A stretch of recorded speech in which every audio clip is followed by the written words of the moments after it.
Good morning students, आप सभी का ब्राइट फ्यूचर क्लासेस में स्वागत है। जैसा कि आप जानते हैं हम चैप्टर फर्स्ट पढ़ रहे हैं। चैप्टर फर्स्ट के 2 पार्ट मैं ऑलरेडी पढ़ा चुकी हूँ। ये चैप्टर फर्स्ट का थर्ड पार्ट है। आपको इसके अगर 2 पार्ट पढ़ने चाहिए तभी आपको ये चैप्टर समझ में आएगा। उसका आई आइकन पर जाकर आप क्लिक कर सकते हैं। उसके 2 पार्ट जो हैं चैप्टर फर्स्ट के वो आप पढ़ सकते हैं। हमारे चैप्टर फर्स्ट का नाम जो है इकोनॉमिक्स का 10th क्लास का, उसका नाम डेवलपमेंट है। डेवलपमेंट कैसे होता है, किस तरीके की लोगों की थिंकिंग होती है डेवलपमेंट के लिए, डेफिनेशंस किस तरीके से डेवलपमेंट्स की दी जाती हैं, लोगों के लिए डेवलपमेंट अलग अलग क्यों होता है, किन्हीं कंट्रीज़ के बीच में हम डेवलपमेंट को कैसे मेज़र करते हैं, कैसे बताते हैं कौन ज़्यादा डेवलप्ड है, कौन अंडर डेवलपिंग कंट्रीज़ हैं। ये सब कुछ हम पहले चैप्टर्स में पढ़ चुके हैं। नाउ आज शुरू करते हैं हमारी आज की क्लासेस जो हमें पढ़नी है।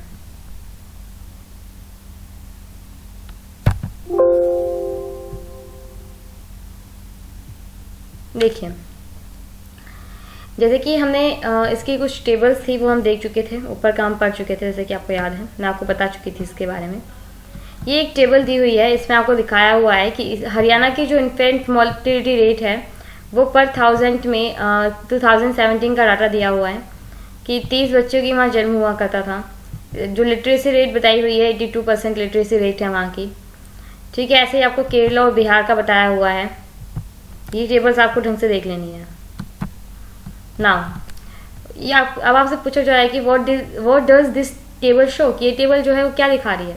इसका फर्स्ट कॉलम जो है टेबल का ये बताता है कि केरला में जो 100 बच्चे जन्म लेते हैं उनमें से जो डाइड होते हैं 1 ईयर कंप्लीट करने से पहले, उनका रेशियो क्या है। मतलब 1000 बच्चे अगर जन्म ले रहे हैं तो 10 बच्चे उन पर मरेंगे। एक साल के होने से पहले उन पर डेथ हो जाती है उन बच्चों की।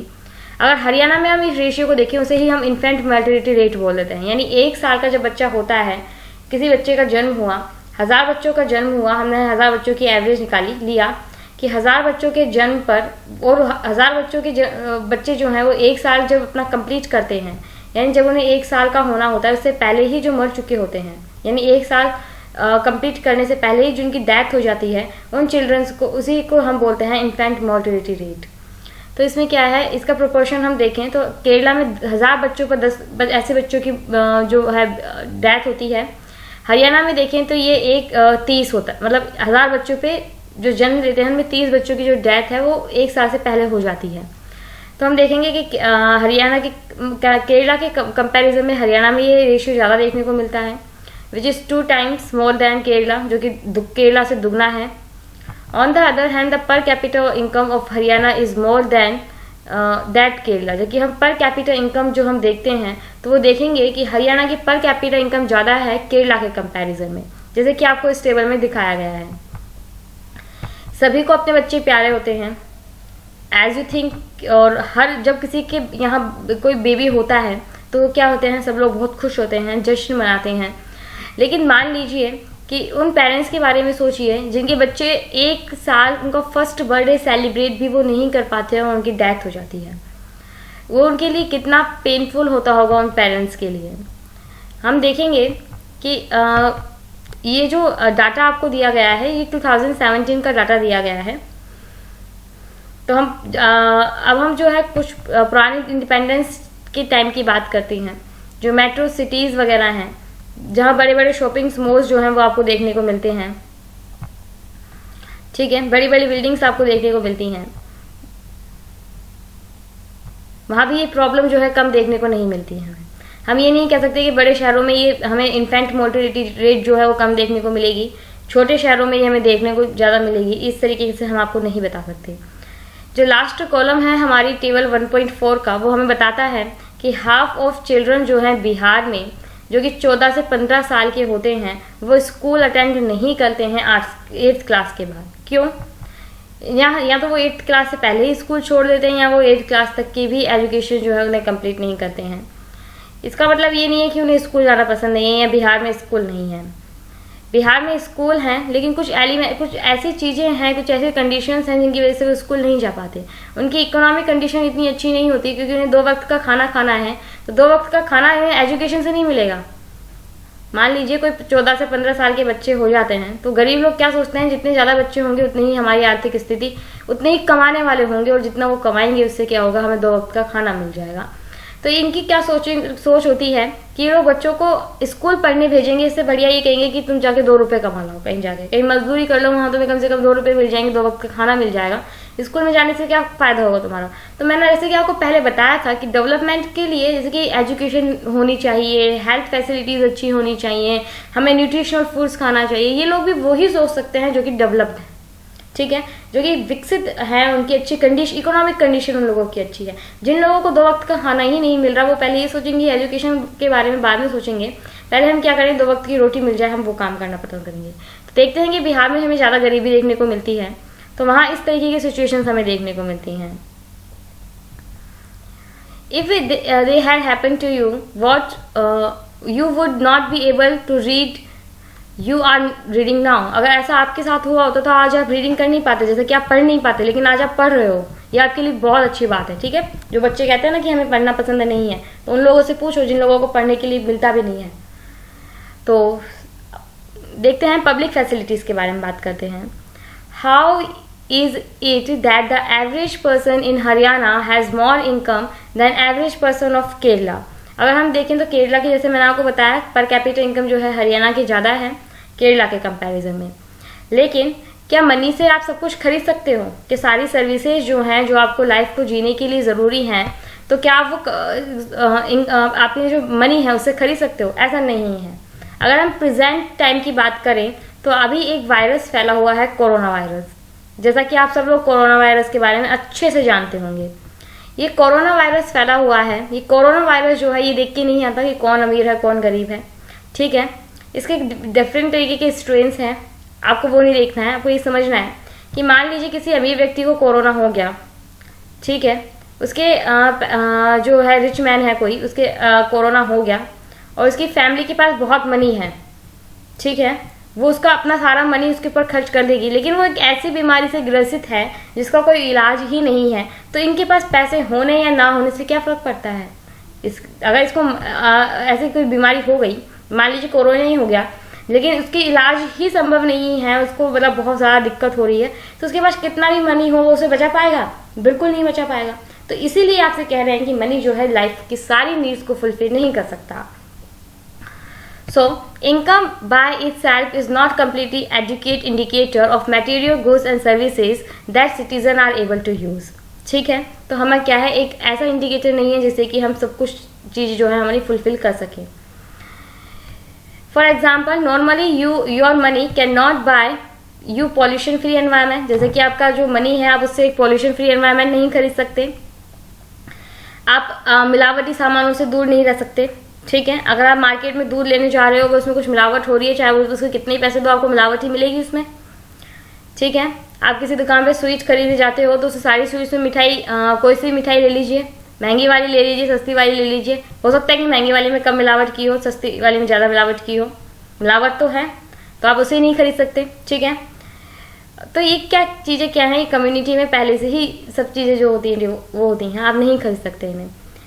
Money may also not be able to protect you from infectious disease. जैसे कि मैंने आपको कोरोना के बारे में बताया कि मनी आपको, अगर आपके पास पैसा है तो ये नहीं है कि आपको कोई बीमारी नहीं हो सकती, बीमारी हो सकती है, किसी को भी हो सकती है, तो मनी आपको वहाँ से भी नहीं बचा सकती। Actually for many important things in life the best way, also cheapest way is to provide these goods and services collectively. तो इसके लिए हमें क्या करना चाहिए, बहुत अच्छा तरीका ये होगा कि हम इन सारी गुड्स जो जितनी सस्ती तरीके से हो सके, हमें जैसे हेल्थ फैसिलिटीज़ है, एजुकेशन फैसिलिटीज़ हैं, हम उनको इतना सस्ता बनाना चाहिए जिससे कि आम आदमी तक भी पहुंच सके। हर लोगों को जो है, अगर हम गांव-गांव में स्कूल खोलेंगे तो क्या होगा, लोकेलिटी में इंटरेस्ट बढ़ेगा स्कूल्स को लेकर, तो लोग वहाँ आएंगे पढ़ने। जैसे कि हमने मिड डे मील योजना चलाई हुई है। मिड डे मील योजना चलाने का उद्देश्य सरकार का क्या था? सरकार का उद्देश्य ये था मिड डे मील स्कूल चलाने के लिए, जिससे कि जो उन लोगों को 2 वक्त का खाना भी नहीं मिलता, ठीक है, वो लोग स्कूल में पढ़ने तो आए, एटलीस्ट खाने की वजह से ही पढ़ने आए। जब हमने मिड डे मील योजना शुरू करी तो हमने देखा कि खाना जैसे हमने बच्चों को देना शुरू किया, जैसे कि आप आओगे तो आपको 1 समय का खाना स्कूल में ही मिलेगा, ठीक है।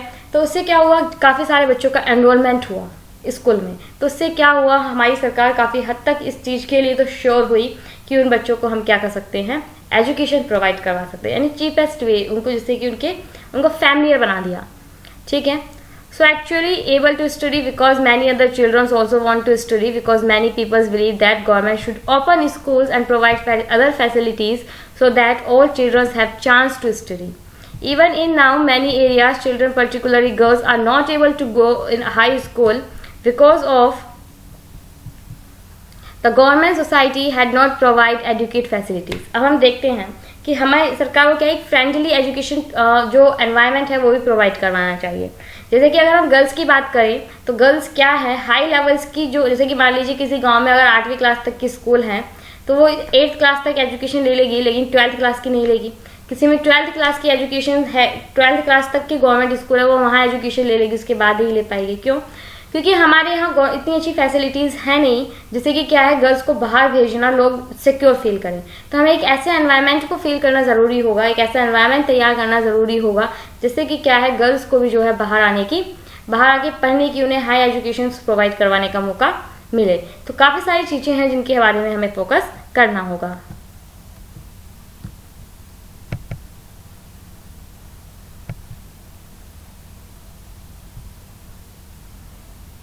Isn't it surprising that a small country in our neighborhood, Sri Lanka, is much ahead of India in every respect? A big country like our has such a slow rank in the world. अगर हम देखें तो development जो index के हिसाब से हम देखें तो हमारी नेबरिंग कंट्रीज़ जो हैं इंडिया की, वो भी काफ़ी अच्छे से जो है अपना क्या कर रही हैं, डेवलपमेंट कर रही हैं। चिल्ड्रंस, मैं आपसे यहाँ एक क्वेश्चन पूछना चाहती हूँ कि आप सभी लोग मुझे आप कमेंट सेशन में क्या करेंगे, इंडिया की जितनी भी नेबरिंग कंट्रीज़ हैं उनके सबों के नाम लिख के देंगे। ठीक है, आपको मुझे बताना है कि इंडिया की नेबरिंग कंट्रीज़ कौन कौन सी हैं। सो इंडिया की जितनी भी नेबरिंग कंट्रीज़ हैं उनका क्या है, वर्ल्ड डेवलपमेंट इंडेक्स हमसे अच्छा है। अगर हम चाहे नेपाल की बात कर लें, बांग्लादेश की बात कर लें, उनका पर कैपिटल इनकम भी क्या है, इंडिया से ज़्यादा है। उनकी लाइफ एक्सपेक्टेंसी जो है यानी जीवन जीने का जो स्तर है वो भी क्या है, इंडिया से अच्छा है। Many improvements has been suggested in calculating HDI. Many new components have been added to Human Development Report, but by prefixing human to development, it made it very clear that what is important in development and what is happening to citizens of a country. It is people, their health, their well-being, that is important. तो क्या है HDI क्या करता है, अपने काफ़ी सारे measurements को लेता है, काफ़ी सारी मेथड्स है, काफ़ी सारे कंपोनेंट्स हैं जिन्हें वो लेता है HDI को कैलकुलेट करने के लिए। बार बार हमसे कहा जाता है कि हमें हमारी इन चीज़ों के ऊपर ध्यान देना चाहिए, इन्हें इम्प्रूव करने की कोशिश करनी चाहिए। उसी से क्या होगा, हम एक अच्छे डेवलपमेंट कर पाएंगे। ठीक है, तो हम देखते हैं सस्टेनेबल डेवलपमेंट क्या होता है। ये टर्म जो है बहुत न्यूज़ में भी रहती है, अक्सर इससे क्वेश्चन जो है पूछ भी लिया जाता है कि व्हाट इज सस्टेनेबल डेवलपमेंट। तो सस्टेनेबल डेवलपमेंट को पहले मैं आपको समझाती हूँ कि सस्टेनेबल डेवलपमेंट क्या होता है। किसी भी हमारा ये अर्थ है, ठीक है, इस अर्थ पर जितनी भी मटेरियल हैं, जितने भी सामान हैं, जितनी भी चीज़ें अर्थ पर हैं, उसका क्या करना, इस तरीके से इस्तेमाल करना कि हम हमारे आगे वाली जनरेशन के लिए भी कुछ छोड़ सकें। ठीक है, मान लीजिए यहाँ कुछ मान लीजिए फॉर एग्जांपल कि यहाँ 20 पेड़ हैं। 20 पेड़ों का उपयोग हमें इस प्रकार करना है कि हमारी आने वाली जनरेशन को भी पेड़ मिल सके। जैसे कि आपने टेलीविज़न पर एक ऐड देखा होगा कि ट्रैफिक, अगर आप लोगों को याद हो तो एक ट्रैफिक सिग्नल पे एक फादर एंड सन होते हैं, वो अपनी कार में बैठे हुए होते हैं। ट्रैफिक सिग्नल जो होता है वो ऑफ हो जाता है कुछ देर के लिए, रेड लाइट ऑन हो जाती है। तो वो कहते हैं कि आप लोग जो आपको है ना की बंद कर लेनी चाहिए, जिससे हमें आने वाली जो हमारी जनरेशन है वो भी पेट्रोल का इस्तेमाल कर सके। तो क्या सस्टेनेबल डेवलपमेंट का मतलब होता है कि सभी संसाधनों का, जितनी भी चीज़ें जो अर्थ पर हैं, उन सभी का इस तरीके से प्रयोग करना कि हमारी आगे वाली जनरेशन को भी वो मिल सके। ठीक है, suppose for the present that particular country is quite developed, we would certainly like this level to develop, to go up further, or at least be maintained future generation. Okay, this is obviously desirable. However, since the second half of 20th century, a number of scientists have been warning that the present type and level of development are not sustainable. जैसे कि हमारे जो scientist वगैरह हैं वो हमें काफ़ी बार warn भी करते हैं इस चीज़ के लिए कि जो हम प्रेजेंट टाइम में जो हम डेवलपमेंट कर रहे हैं उससे क्या है, वो एक सस्टेनेबल डेवलपमेंट नहीं है, क्योंकि हम काफ़ी सारी चीज़ें जो ऐसी हैं जिनको हम नष्ट करते जा रहे हैं, जो कि हमें आगे वाली जनरेशन को नहीं मिलेंगी। जैसे कि एक अच्छा एनवायरनमेंट, एक पोल्यूशन फ्री एनवायरनमेंट जो है वो हम आगे आने वाले जनरेशन को नहीं दे पाएंगे, क्योंकि हम आज ही उसे इतना गंदा कर रहे हैं। पानी की अगर हम बात करें तो हम एक स्वच्छ जो जल होता है, यानी एक फिल्टर वाटर, प्योर जो वाटर होता है, वो भी हम आने वाली जनरेशन को प्रोवाइड नहीं करवा पाएंगे, क्योंकि हम आज ही उसे बहुत गंदा कर रहे हैं। ठीक है, जैसे कि गुड एग्जाम्पल होगा हमारा ग्राउंड वाटर के बारे में जानना।